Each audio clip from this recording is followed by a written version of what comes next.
America అధ్యక్షుడు Donald Trump తన రెండో విడత పదవీ బాధ్యతలు స్వీకరించిన మొదటి రోజే అంటే 2025 జనవరి 20న వివాదాస్పద కార్యనిర్వాహక ఉత్తర్వుపై సంతకం చేశారు.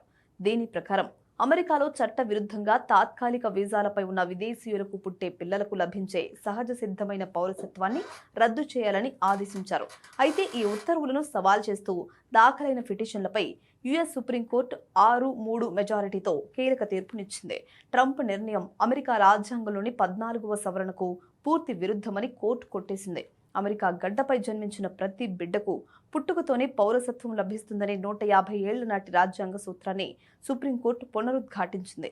ఈ తీర్పు ప్రపంచవ్యాప్తంగా ఉన్న వలసదారులకు ఊరటనిచ్చినప్పటికీ రెండు దేశాల ప్రవాసులకు ఇదొక వరంలా మారింది. ముఖ్యంగా భారతీయులకు అమెరికాలో H-1B, L-1 వర్క్ వీసాలు, అలాగే F-1 స్టూడెంట్ వీసాలపై లక్షలాది మంది భారతీయులు నివసిస్తున్నారు. శాశ్వత నివాస హక్కైన గ్రీన్ కార్డ్ కోసం ఇండియన్స్ ఏళ్ల తరబడి నిరీక్షిస్తున్నారు.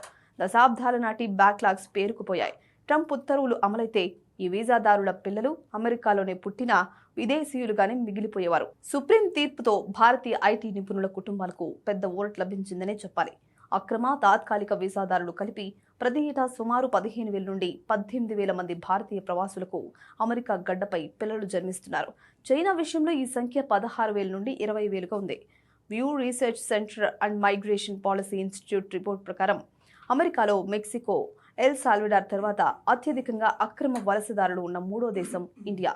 అలాగే ఐటీ రంగంలో తాత్కాలిక వీసాలపై ఉన్న వారిలో భారతీయులదే అగ్రస్థానం. ఇక యుఎస్లో ఉన్న మొత్తం అక్రమ వలసదారులలో మెక్సికో వాసుల వాటా అత్యధికం. యుఎస్ పౌరులు గాని తల్లులకు పుట్టే పిల్లలు 48% మంది తల్లులు మెక్సికన్సే.